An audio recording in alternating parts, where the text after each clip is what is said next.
Hello friends, good morning. Good morning പറഞ്ഞിട്ട് നല്ല എരിവുള്ള സാധനമാണോ എടുത്തു കാണിക്കുന്നേ എന്നായിരിക്കും നിങ്ങൾ വിചാരിക്കുന്നത് അല്ലേ? ഇന്നൊരു സ്പെഷ്യൽ ആയിട്ട് ഉണ്ടാക്കാൻ പോവാട്ടോ. ഒരു പക്ഷെ നിങ്ങൾക്ക് ഇഷ്ടപ്പെട്ടേക്കാം. കണ്ടു നോക്കുന്നേ. അപ്പൊ കാന്താരി മുളകിന് പകരം പച്ചമുളക് എടുത്തു, ചെറിയ ഉള്ളിക്ക് പകരം ദാണ്ടേ സവോള എടുത്തു കേട്ടോ. എന്നിട്ട് അവരെ കുറച്ച് ഉപ്പ് പുതപ്പിച്ചിട്ടുതാ ഇതുപോലെ കുത്തി ചതച്ചും എടുക്കണം കേട്ടോ. കാന്താരിയും ചെറിയ ഉള്ളിയും ആയിരുന്നെങ്കിൽ കുറച്ചും കൂടെ നന്നായേനെ. പക്ഷെ എന്ത് ചെയ്യാൻ, എന്റെ കയ്യിലില്ലല്ലോ. എന്നിട്ട് കുത്തി ചതച്ച ദൈവന്മാരെ പതുക്കെ പൊക്കിയിട്ട് നല്ല കട്ട തൈരിലിട്ട് ഇളക്കിയെടുക്കണം കേട്ടോ. എന്നിട്ട് ഞാൻ പറഞ്ഞിട്ടില്ല എന്താ ഉണ്ടാക്കിയെന്ന് കേട്ടോ. വെയിറ്റ് ചെയ്യുന്നേ, ഇതാ ഇപ്പൊ കാണിച്ചു തരാം കേട്ടോ. എന്നിട്ട് ഇതാ കുറച്ച് വഴുതനങ്ങ മെഴുക്ക് പുരട്ടി എടുത്തുട്ടോ.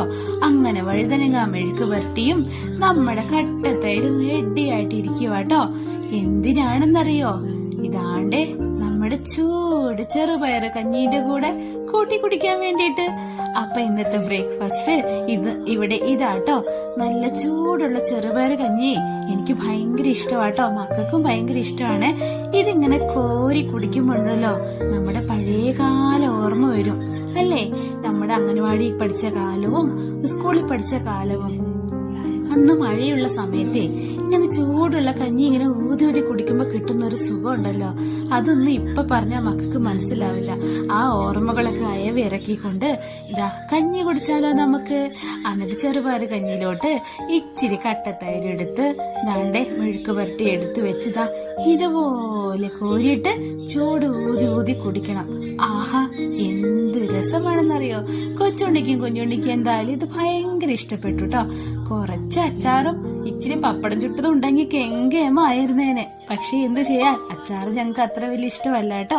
ദാണ്ടേ ഞാൻ എവിടെയൊന്നും ചിന്തിക്കണ്ട, ഇവിടെ തന്നെ ഉണ്ട് കേട്ടോ. കഞ്ഞീര് മുങ്ങിപ്പോയിട്ടൊന്നുമില്ല. എന്തുണ്ട് വിശേഷം? എല്ലാരും സുഖമായിരിക്കുന്നോ? നിങ്ങൾക്കൊക്കെ എന്തായിരുന്നു ബ്രേക്ക്ഫാസ്റ്റ് ഇന്ന്? ഇന്നിവിടെ കഞ്ഞി ആയതുകൊണ്ടേ പാത്രം കാലിയായത് അറിഞ്ഞതേയില്ല.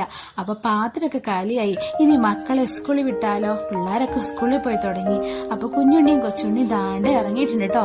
ഇന്ന് കൊച്ചുണ്ണിക്ക് ക്ലാസ് ഇല്ല, സാറ്റർഡേ അല്ലേ. കുഞ്ഞുണ്ണിക്ക് മാത്രമേ ഉള്ളൂ കേട്ടോ. രണ്ടുപേരും കൈയും കോർത്ത് പോണ കണ്ടു കഴിഞ്ഞാൽ എന്തൊരു സ്നേഹാന്ന് വിചാരിക്കൂലേ. ഇടയ്ക്ക് കൊച്ചുണ്ണി ഇതുപോലെ നടക്കും, ഇടയ്ക്ക് ഇങ്ങനെ ഓടും കേട്ടോ. എന്നെ കണ്ടാൽ വല്ല കുഴപ്പമുണ്ടോ എന്ന് ഏതോ സിനിമയിൽ ആരോ ചോദിച്ച പോലെ കൊച്ചുണ്ണിനെ കണ്ടാലും ചോദിക്കൂട്ടോ. അപ്പൊ പിന്നെ കാണാം കേട്ടോ.